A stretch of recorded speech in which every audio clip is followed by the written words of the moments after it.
morning, guys. It is Wednesday morning here at the Oldbarn Homestead, and we've had quite a bit of rain here the last few days, and that's not the reason I'd make videos. I just didn't really have anything interesting or new or different to show you. You know, a lot of the things I'm doing now are kind of production work, doing more of the same kind of thing. I cut more of this stuff out, and the one thing that happened, the reason these are still in here is because I don't know if I can flip this over here or not, but it basically fused together on the back side, and what caused that was just the tip. You know, the tip was going out, and I didn't pay attention to it. It looked like it was cutting, although I noticed some of these weren't really, you know, going through. And then as it moved over, I started trying to get one of them out, and couldn't get it out. It just, so anyway, swapped the tip out and continued to cut, and it did fine on that. I'll show you this. Let me show you this real quick. We had a lot of rain. A couple of different passes of some major storms came through, and wind and lightning and hail and all that, and I got the most water in here I've ever gotten. So I definitely need to do something about it. I don't know if you can see the water, you know, kind of works its way in over there, and then it comes in sort of in here, and then it just, you know, it just goes to the low places, and but it came all the way to here. That's the most it has ever gotten in here. What's weird about it too is it used to come in and make its way over this way and sort of get wet over there, and it did a little bit. It kind of washed back in there a little bit, but not near as much as it used to. That's kind of weird. But anyway, and you can see over here it got all the way to there. But you know, I've come out here when it's raining hard, and it's basically, you know, what's happening is this part of my driveway is up too high, and it's just low right in here. Or this is lower than this, and when it's raining hard like that, these gutters, you know, won't take all the water off, and it puddles up right here, and it just is more than, you know, than the height of that, and just goes on in. So and this is working well back here, this French drain, you know, these pipes that are coming out here, you know, into this big hole that's here. And usually when I come out here after it's rained a lot, you'll see, you know, water sort of puddled up in this area, and this is a low area. You can see we need to mow out here really bad this time of the year. The spring, you know, all the rain and the sun mixed together, and mild temperatures just cause the grass and weeds and whatever to grow like crazy.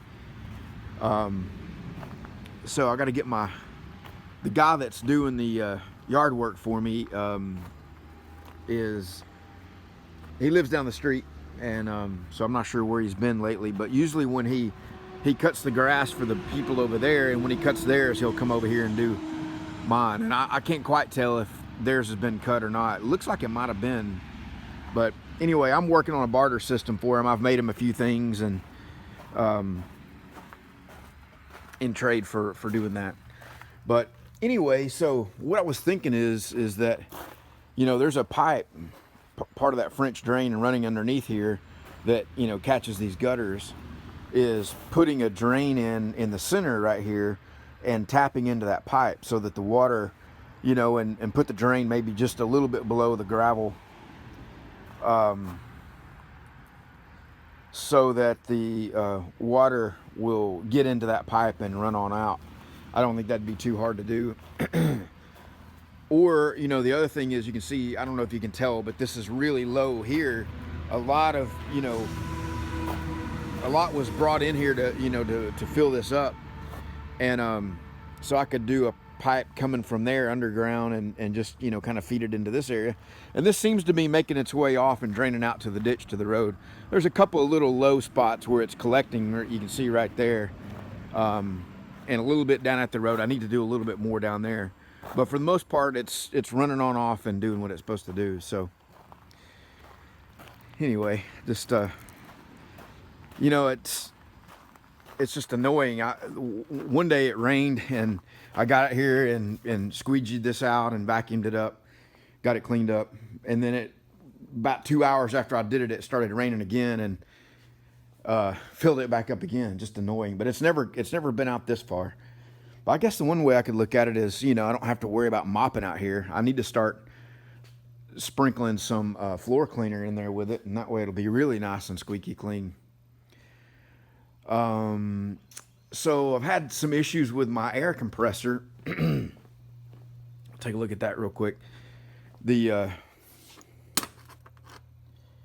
I'll go show you out here what I had. The manual for this Quincy compressor, and you guys just overlook the weeds and crap out here because it's not the best. That's my container for, I'll show you that in a second. That's my container for doing the acid. It's got acid in there, muriatic acid, for removing mill scale on small parts when I need to. I had a little container sitting out here for a while, and I was just cleaning, you know, and it had acid in it, you know, getting the mill scale off of stuff. And I don't know why I put it there, but it was just a little bowl, and I was doing some small parts. Well, I left it sitting there for a few days and didn't think much about it, but man, everything around it, look at the base of that and this, look at the bottom of this door. Now that, actually for that, kind of gave it a cool effect, but just having that acid in the air of it, you know, the being exposed to the air, did some damage. But anyway, I digress. So this thing was leaking pretty bad, and this is the original flex line that I had, and I had this adapter on the end of it connected to here, and then this is what came from Quincy, and the book said it was 1/2 inch NPT, so I had a 1/2 inch going to 3/4 flex line up to this 3/4 distribution block here into my 3/4 airlines, you know, feeding in. Well, I thought it was this thing. I thought was leaking here at the swivel, and in fact I know it was, or at least it seemed to be. You know, you could feel air coming in and out from around it. So I came out here and tightened it up. Maybe I thought, you know, hey, it's worked loose or something, but it was still leaking. Let me turn this dryer off so we can talk.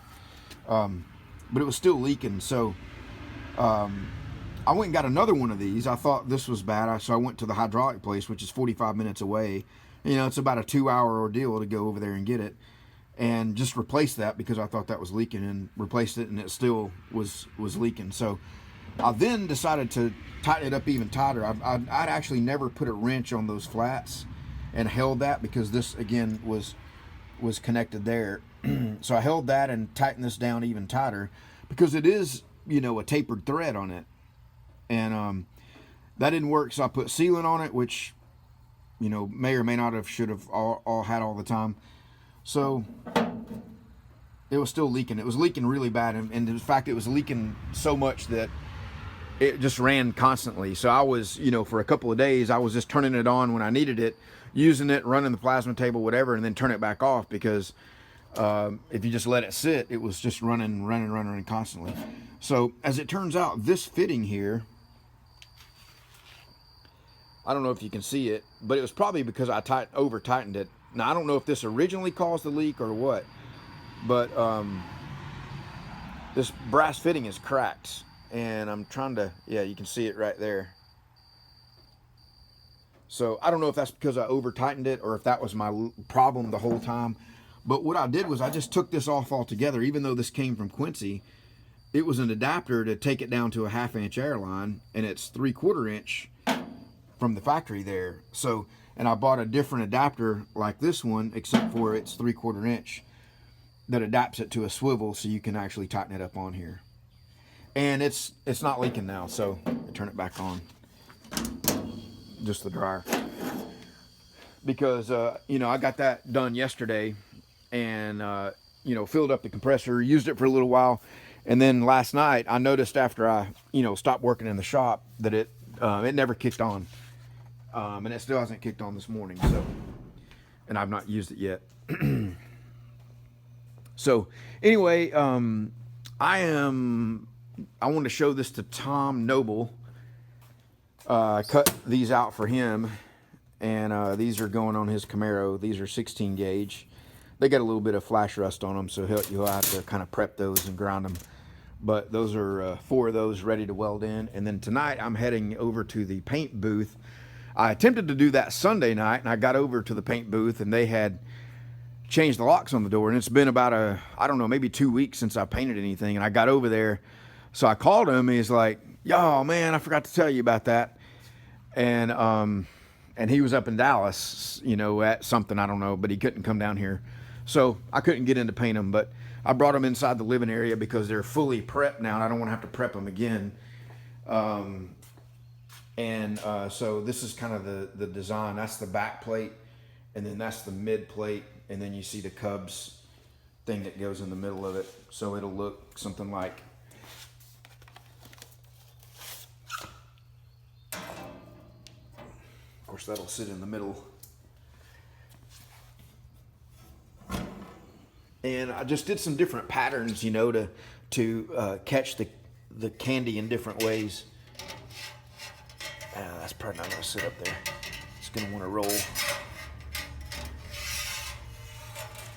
Anyway, so that'll be candy blue, that'll be bare metal, and then that'll be candy red. So it should look pretty cool. I wanted to show that for David and Tom Noble. So I've got more stuff to paint, and I've got for David Hotz in the back of the in the back of my truck. I got it loaded up with all kinds of stuff. I got to go ship a table kit that I put together. It's all boxed up, ready to go. And I was going to show David. I got he wanted some of these gussets and things made up, and so I got a paper towel one, and got those welded up for him. I'm not selling these to the public as a complete assembly. You know, I'm selling them just as a cut kit. But he wanted some made up that are wanted me to weld them and paint them in the candy red. So I've got a few of those to paint for him. So tonight I'll paint the Cub signs and paint those. I got 2 or 3 other things. So I like to do the batches on the painting in smaller groups, because you can, when you get too many different things going, it just becomes real easy to make a mistake. And I try to avoid making mistakes when I can, but painting in smaller batches helps, because if you have lots of different things with 6 or 8 different colors that you have to paint, it's, let me show you. I'll just give you an example of a mistake where I had a whole bunch of different things I was painting at one time. You see this cowboy star here? Well, I painted this star bare metal and painted that one blue. Well, this one should have been bare metal and that one should have been blue, so that the contrast on the front's more noticeable. Now, will somebody want that? I don't know, maybe. You see that clear? It's really laying out nice now. The little imperfections you see in the metal are just from the weld, where I welded that stud on the back of it. And I got a flag there too that's ready for sale if anybody wants that. $175 shipped. Send me an email. If anybody needs anything, I am getting caught up here. So yeah, so once I paint this stuff for those guys, I'm going to get back on this and try to get this finished up. And I've really taken way too long. I've worked on it a couple of different times, and